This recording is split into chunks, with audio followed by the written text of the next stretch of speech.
Hello, everyone, and welcome to Black Clover, a podcast where we take a critical look at anime, but also more often, probably, a more fun look at anime.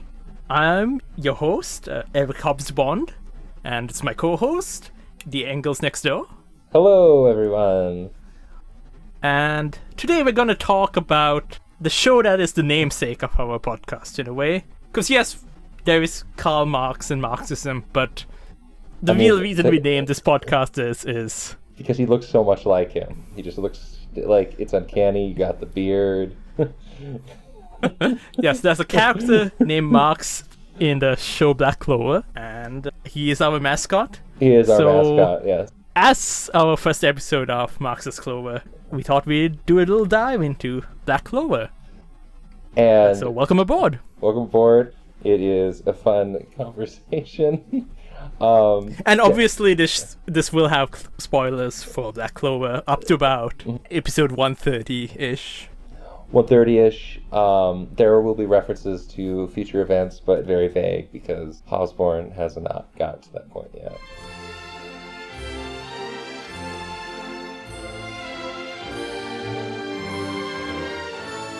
Black Clover. So, how would you describe the setting of Black Clover?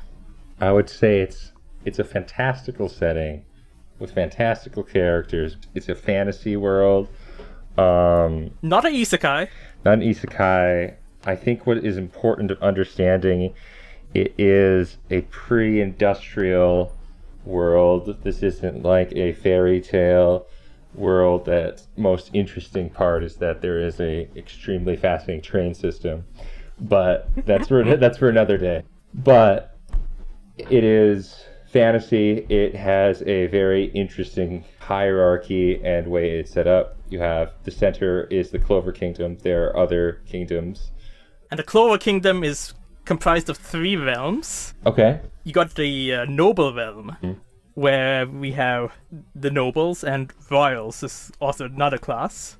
Yes, there's a lot to the royals and there's like 3 families who count as royals, and the rest of the aristocracy are just the nobles. And then there's a commoner realm, which is more your urban poor. Yeah, I would say so. And then on the outer edges of the kingdom, we have the Forsaken realm, which the name probably gives a hint to its condition, but it's where the peasants live. So this is the rural peasantry. The interesting thing about these class distinctions is that it's not just about the distribution of wealth in the kingdom, even though it is that too. Understanding that there is a hierarchy of average magic skill, where the royalty have the most magic, the nobles have a lot of magic, and then the commoners have some magic, and then the peasants don't really have much at all. The peasants have barely enough magic to do day-to-day things. The greatest example is that a character named Sister Lily. Sister Lily! In the setting, we will talk about how there is a vague religious system that is really good in one direction, but is really not a lot in the other direction. But Sister Lily could summon a water fist to hit somebody. That sounds cool, but that's as much as we see. That's pretty useful. I mean, Sister Lily, for all her religiousness, whenever she's actually in danger, she ends up calling upon the main characters. She does. And says, oh, they will save us, which casts aspersions on her religious devotion. Yes, the main characters being, I'm louder than any character has ever been in the history of anime. Asta La Vista, baby. And then there is, Yuno. Who's just Yuno. He's just Yuno. He's a stoic man. He is a stoic man. The reason we bring up the loudness with Asta is Asta's a great character, but it seems like a lot of general audience does not like him. And a lot of the complaints just seem to come down to he's loud. And maybe we'll have an installment talking about defending Asta. This, as Hosbon said, this is more of a setting thing. So we have the 3 realms. Let's also go into the magic system to set this table for everything. So basically it's elemental magic. Everybody has access to one magic. Yes, for future readers, I do know one character. There's a few characters that break this rule. And one character has 2 grimoires, but we're not talking about that right now. But everybody is linked to a grimoire. How does one get a grimoire in the world of Black Clover? From my understanding, and it's been a while since I've rewatched the show, you basically at the age of, is it 16, get access to your grimoire. You go to almost like a state facility where a grimoire chooses you. Yeah, it's very much the wand chooses the wizard. Yes, from Harry Potter.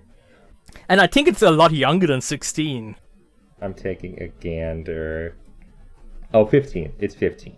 It's 15 years old. Oh, okay. Yeah. So at 15, you get your grimoire, and what are the different magic types? You have light magic, which is very rare, and not many characters in the show actually have it. Wind magic, water magic, fire magic. And there's time magic, which only one character has. There is, and his magic is very strange and technically not normal magic, but that's for a little bit later. There's also, like, it's called the wacky, weird, like, magic broke down and became abstract. Because there's technically, like, metal magic, there's writing magic, there's dream magic, and there's teleportation magic. So I was wrong earlier. It's not elemental based. Like, some of the core ones are elemental based, especially when we go into the royal family. A lot of their stuff feels very core elemental stuff. Oh, but even within them, yeah. But basically, it's a very diverse magic. Very diverse magic ecosystem. But you only have access to a single type of it.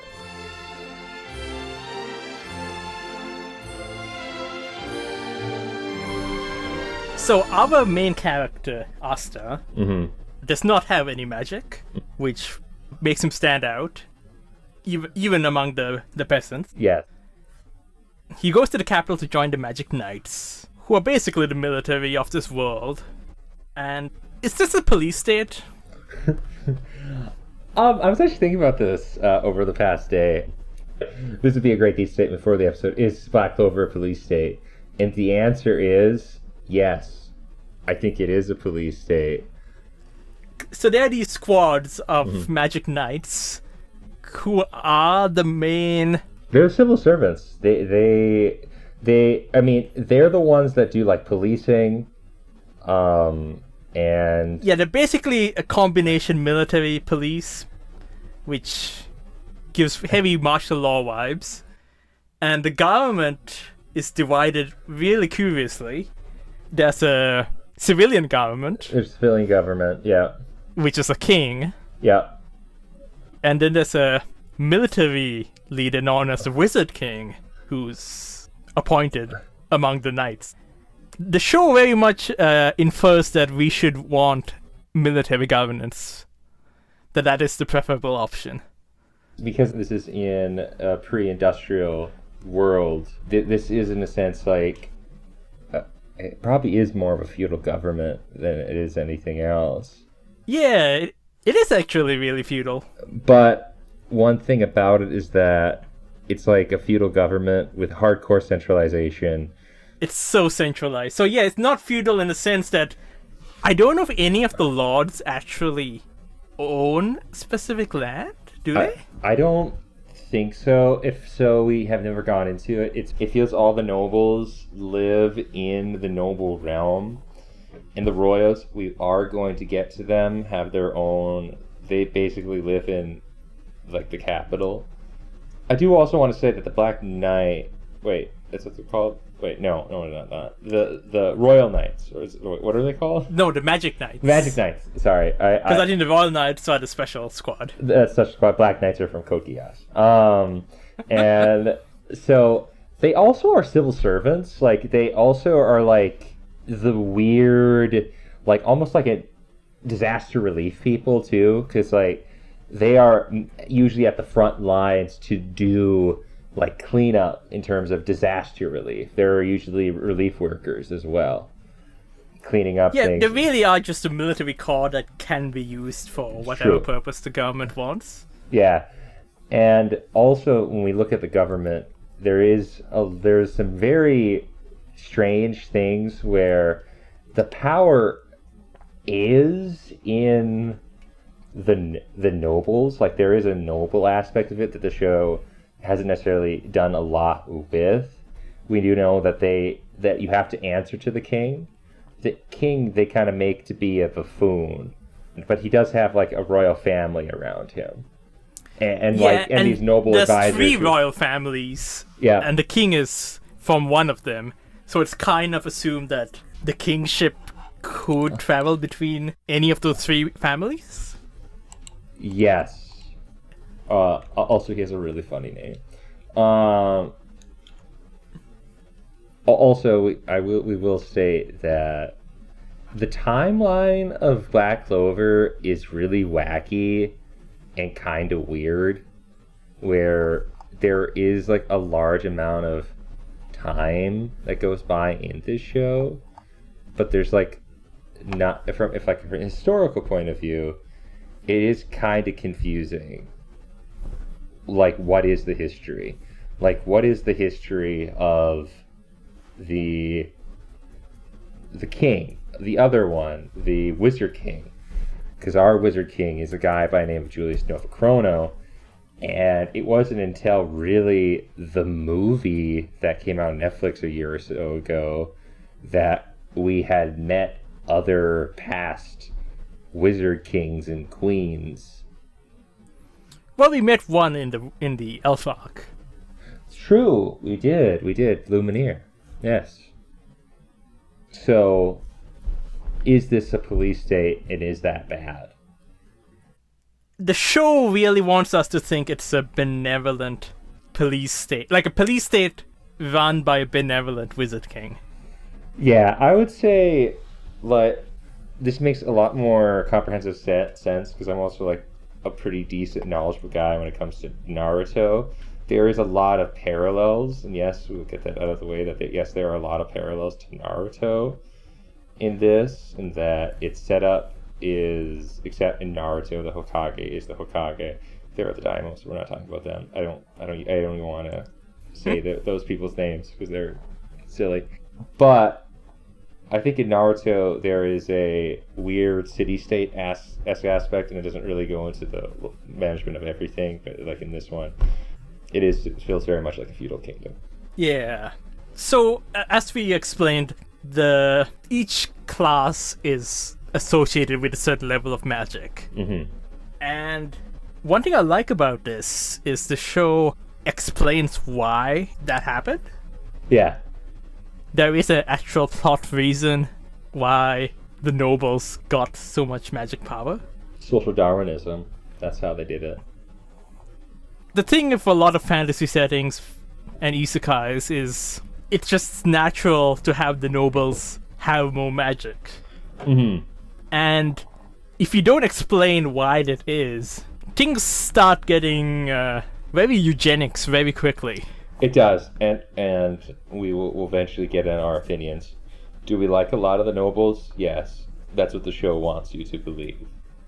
See, the other comparison that I think about is Ascendance of a Bookworm, where, again, that's a show where there's a magic system, and there is a specific reason why only the nobles have magic, which is having magic as a child is dangerous to your health, and only nobles have the resources to survive through childhood with magic. And so it's not that peasants don't have magic in Ascendance of a Bookworm, it's just that they all die when they're young.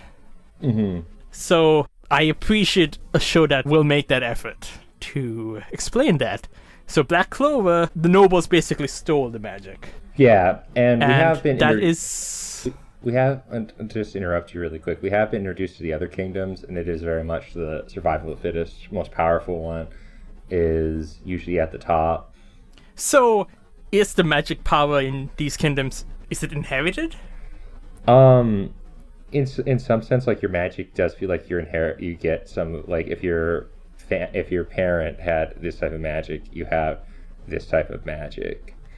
Like the three royal families each have their own distinctive type of magic that seems to have just been passed down to generations. Yeah, because you have like the Vermilions have like fire based, and then the Silvas have like a very much like a liquid based state. Yes. Of magic. Whether it's water or like liquid metal? Yeah, because like mercury and water. Yeah. Which is quite a juxtaposition. I mean, I do like the aspect because they talk about with the elf arc that magic was in its beginning felt very like connected to the earth. We're gonna get to that in just a second. And then as time went on, it kind of mutates and almost changes with the times, where it starts becoming more abstract. Yeah. So there is a eugenics aspect to this, where yes, magic is inherited. Yes, there is, but it's not like your grimoire, which we went back to, which we talked about earlier, because the grimoire is really fascinating. You don't just get your dead parents' grimoire. That is true. Again, the grimoire chooses. The grimoire chooses, and also the grimoire has this weird, where new spells can appear in the grimoire in each generation, but also the spells have to reveal themselves to you. And they get revealed as you get stronger. As you get stronger, yes. So, I guess the other point is that there is an urban versus rural divide in this kingdom. Yeah. So we have the Forsaken Realm, which is farmers, and they mostly eat potatoes, or potatoes. Potatoes, yeah. And the show doesn't really do much differentiating between the people in the Common Realm and the people in the Forsaken Realm. Yeah, no, it doesn't. The people in the Commonwealth are slightly better off, but they're still poor. Yeah. But we see them, the Commonwealth is all cities and towns. Mm-hmm.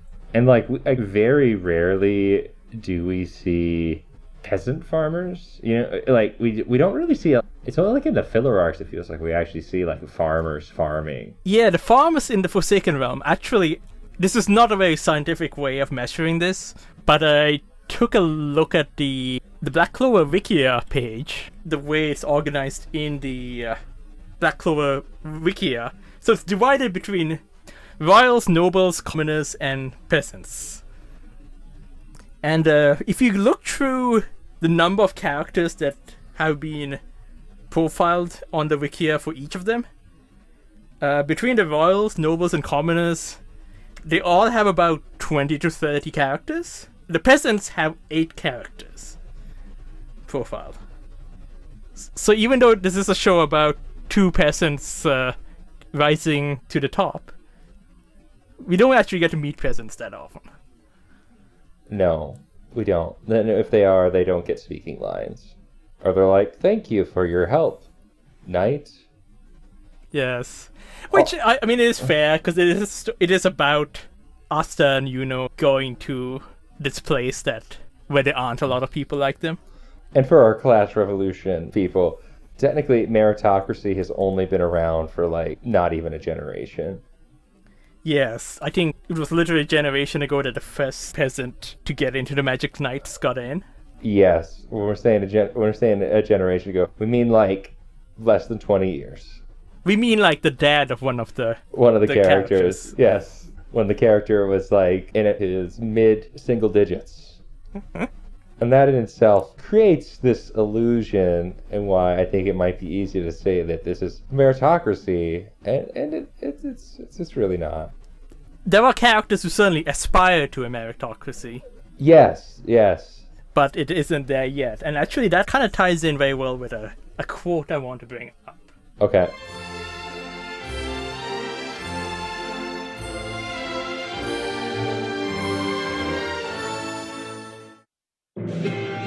The Clover Kingdom. In this place where magic is everything, there lives one boy who was born without it. His name is Asta. His strength and determination helped him become a magic knight. And despite the many challenges he faces, he aims for the top and refuses to give up. Rich or poor, royalty or commoner, Asta believes anyone can shine. His mission is to prove that to the whole world and to become the next Wizard King. Okay, so that was the intro to, at the beginning of each episode. It's not the first intro that the show has, but it's the episode intro that appears after the Elf arc, so about 100 episodes in. And so my question with this is Asta advocating a Booker T. Washington approach to liberation? Yes. Okay. I cannot see it as anything else. Let's first expand on what we mean by Booker T. Washington approach. Basically working within the system and the status quo to get change. And this idea of creating role models. Creating role models, that is correct, yes. That if you have extraordinary individuals from the peasantry or the subjugated class, if you have spectacular people from subjugated communities who rise up to be educated and to rise up to positions of notability. Of honor. That's the way to create liberation. And we compare this to the W.E.B. Du Bois method, which is acknowledging that even if you have individuals like escape the limitations that they're put into, it's not going to change the minds of the oppressors. I mean, you're breaking my brain open right now because you're making me realize, oh my god, there is not a single person that dislikes this system except for a colonized people that were eradicated. And those are the only people that have ever rise up. There has never been a revolution. This also might be the fact that there is a lot of weird things in this show that make the setting so that this sort of subjugation can work. You have the fact that transit is not actually an issue in this show as much as it is in rural thing. Because we didn't bring up the fact that there are brooms in this show. If you can use a broom, you can get, or your magic can help you travel. You can get from one place to the other very quickly. You can travel to the capital from almost any part of the Clover Kingdom within a day. And you don't need to be Magic Knight level. You do not. In terms of your magical skill in order to ride these. And that is a very major aspect of control of the police state. So, if an issue arises, you always can send your police to subjugate, a rebellion of some sort. Of course, Black Clover never does talk about a rebellion of its style, and its endpoint very much feels like we'll probably talk about more in a different episode when we have further, but this love of the status quo and a perfect status quo, which is what I feel the end point of the series is heading towards with the villain, is this obsession with basically no class distinction, but yet an unmoving world. But that's outside of our scope for right now. We're not going to touch upon that. But the transportation thing is interesting. I think it's very interesting. Because it goes both ways. It goes both ways. Because everything is so divided and segregated. Yes, it is. And you would expect in a world where transportation is easier, that there would be more intermingling of people in the Forsaken Realm and people in the Common Realm. And that there would be maybe more opportunities provided just by having easy connections. Yeah, and also because we're kind of hiding it. But because the nobles are so powerful, you never really feel that you could go against them because they could put you down quickly. Right, in a way, magic is what's keeping the social system going. Yeah. It's a very intriguing system that even before even putting this out, I hadn't thought about the hegemonic forces that probably are keeping this system working. And I think that is what's special about Black Clover, is that everything kind of works into itself and makes it make sense within the Clover Kingdom. Outside the Clover Kingdom, it gets a little weird and strange. So going to our quote, I do want to be kind to Asta. I do too. Because if you are the individual trying to make your way in the world, a Booker T. Washington approach isn't the worst thing. Because it is what he himself can control. Yes. Like, he wants to reach the top, so while he's there, he might as well be an example. Yes. Yes, maybe it would be nicer if he, instead of focusing on mobility, he thinks about, like, the actual dismantling of these hierarchies. Yeah. But that's something he can only do once he's in power, and he is a teenager, so... He is a teenager. But the show doesn't really show another way of overcoming these hierarchies other than just rising up and just going, like, just not rising, just going up the social ladder. Yeah, it very much, and I think what a lot of good anime does, it is about, especially shonen stuff, it is about overcoming oppression in subtle ways or adversity. It's about overcoming adversity and the journey of being kind of an outcast and being nothing and then proving to people that you are something, and kind of having the everyman or every person type of approach. It is very noble. I mean, and the anti-hierarchy, this isn't like One Piece, which is like an anarchist show that is just doesn't really like hierarchy whatsoever. This is, but it also it has it. I know it doesn't want to compare Naruto. It is weird in that there's really no enacting change. There's no discussion about if there's anything wrong with the world. It's more about proving this singular thing that Asta is good. Somebody like Asta deserves to exist in this world and be happy. Yeah, and it's also another trope of shonen that if you're powerful or you become powerful, you need to learn to be compassionate. Yes, I think that's very important. And be like a just steward. And I think that is, if we're getting out of like, there's not a really great class thing, I think that there is an emphasis on empathy and on compassion. Yeah, which again, is not a model of liberation that provides agency to the people at the bottom. No. But that is kind of the way shonen works. But it's also one of those things that we don't want like the nobles who allowed meritocracy to happen to step back and be like take away the rights of people being in the Magic Knights not being able to be like commoners anymore. Like that was a step in the right direction for how this state works. Yeah. So again, it's the progress that's mapped out in the show is institutions slowly allowing commoners into their ranks. Yes, that is one aspect of the show.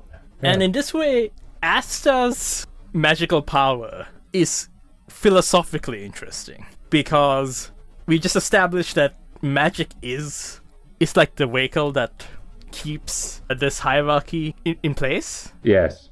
And Asta's magic power is he negates magic.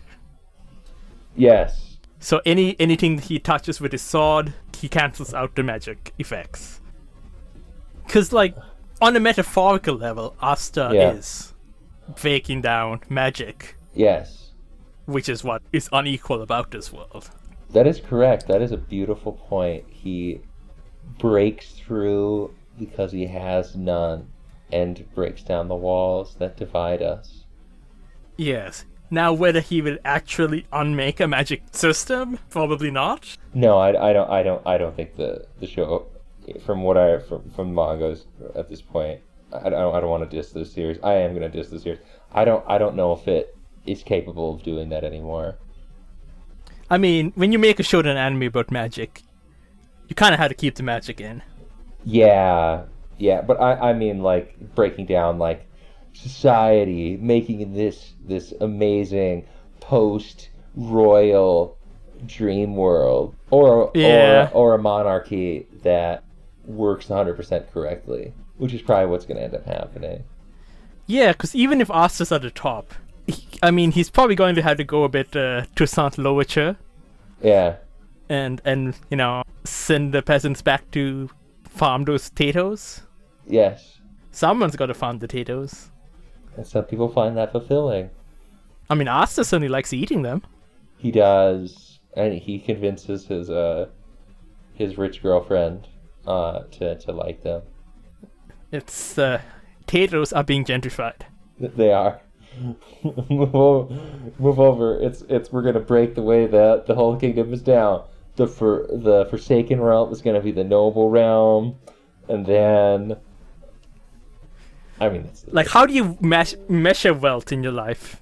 Do you measure it in money, in magic, or how much potatoes you get to eat?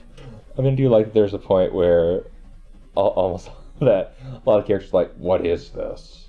What are potatoes? I don't want to eat it. It's a poor person's food. I'm not eating that ratatouille. Yeah. I mean, I haven't watched Ratatouille in a while, but yes. So, I guess the next point I want to talk about is the Magic Captain. So each of the Magic Knight squads has a captain leading them. Yep. And they are overwhelmingly headed by aristocrats, as you could imagine. Yep. And in fact, there's like a couple of Magic Knight squads that are basically like directly associated with certain royal families. Yep. The Crimson Lions and the people who play with Mercury and water. Yes. So let's zoom in on the two commoners who are Magic Knight captains. Yeah. We got Yami and we got Jack the Ripper. Mm-hmm. Or is he just known as Jack? I think he's Jack. Okay. Because sometimes our fan lore overrides what we remember. Yeah, we don't know what's our fanon and what's canon. But in this case, Jack the Ripper is such a fascinating man. It's what happens if you give a murderer a job and you're like, what if you took all your bad impulses to something productive? He just wants to slice things. He doesn't want to slice things. And yes, in another world, he would have been like slicing people in the back streets of London. Maybe. But instead of being a Victorian serial killer, he's a Magic Knight captain who gets to slice things for good. Yes. What is good? Well, when we meet him, they're slicing up bandits and criminals because we're slicing up the things that police state says it's okay to slice up. Yes, I think it's always very important. We don't want him slicing up, people with money or anything. No, not at all. That would be bad. But yeah, Jack the Ripper has a heart of gold. He does. He's a good guy. Minus the impulse to slice, but deep down he's a nice guy. He's a good guy. He is a fun character. And then we have his best friend or frenemy. His ship, the best ship of the show. His ship. It is a ship. Yeah. Yami, and Yami is from Japan. He is from Japan, and basically, he's from a foreign land. And if you want me to remember what the place is called, I don't remember. I'm also a hot take for people that actually read this. I don't like that aspect of the story. I think it's very ponderous and hasn't gone anywhere interesting. So Yami's is just a cool boss character, like the cool superior. He's the head of the squad that Asta's in, and he's just this wonderful motivational figure who also has a lot of digestive problems. And he gets serious when he drops his cigarette. He does. Which is almost never. Yeah. He's quite fun.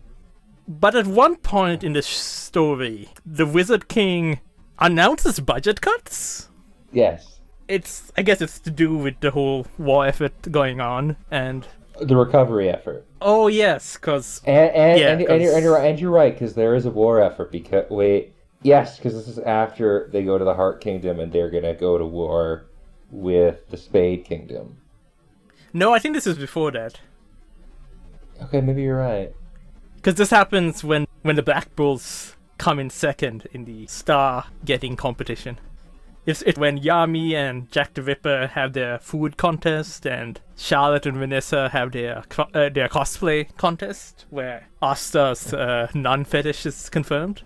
Yes. So anyway, the Wizard King institutes budget cuts, where to save money, they cut the pay of the Magic Knight captains. And the Wizard King does not seem to understand the issue that this causes, because all the other Magic Knights captains, this doesn't really affect them. Mm-hmm. They don't rely on their salaries to make a living. And yet the only ones it does affect are the two commoners, Yami and Jack the Ripper. Mm-hmm. It kind of reminds me about how it was, like, in a way, an important innovation in the history of British Parliament when they started paying MPs. Mm-hmm. Because it meant you didn't have to be a leisure class citizen to be able to participate in politics. Mm-hmm. And this is kind of where, being a Magic Knight, you can force commoners out just by not paying them. Mm-hmm.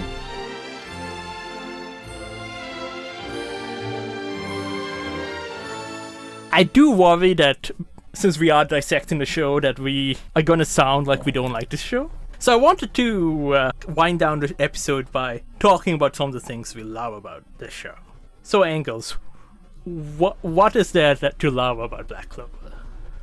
I like that there is an arc about how elves got their magic stolen from them. I don't know if I completely like the idea that a demon is the one that kind of convinced the humans into stealing. Right. Stealing. It's kind of a handy scapegoat for the humans. It's kind of a handy scapegoat, but that is where... Oh, the demons made us do it. The demons made us do it, even though the royals, that definitely benefited off of this. Because, like, Lumineer, the OG Wizard King, did not benefit off of the magic being stolen. He was already, like, super OP and strong.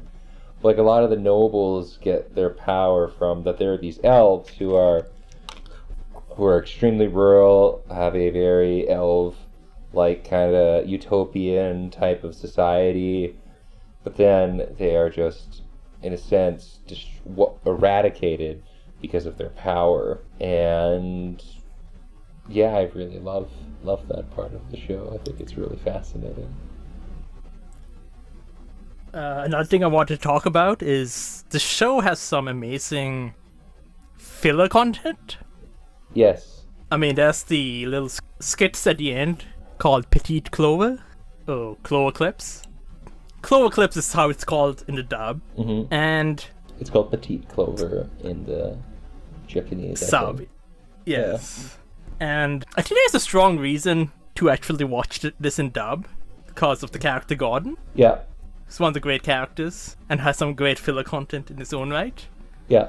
But his whole thing is you can't really hear him. Yeah. He whispers under his breath, and the problem is if you watch it in sub, you will read what he's saying in subs, which you're not really supposed to be able to hear him. So watching it in the dub preserves the surprise of figuring out what on earth has Gordon been saying this whole time. Mm-hmm. The character writing of the show is just really well done. Just, again, some great filler interactions and just also plot interactions. There is, when we say there is, that the setting makes sense, it's nice seeing that by the end of the show, we understand the setting does come alive, and yeah, every character is very distinct. I just love these characters so much. And the battle system really meshes the characters really well. Yeah. It's not like some shonens get into the pattern of each individual character squares off with one opponent. And Black Clover does a good job of showing people combining their abilities. Mm-hmm. And like creating a strategy based on the collector strengths. Yeah. So even if each character can only use one type of magic, there are so many different interesting combinations that can come out of it. Mm-hmm. And I guess the last thing I want to shout out is this show has some really good openings and EDs, particularly for a shonen series.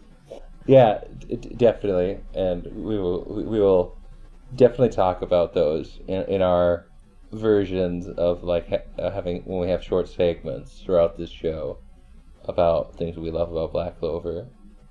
Maybe. Okay, that wraps it up for the first episode of Marx's Clover. I'm Eric Hobbs Bond, and this is my co-host, Angels Next Door. And thank you for watching. If you want to reach us, send a manifesto into marxisclover@gmail.com, and we'll see you soon. Bye-bye. Bye.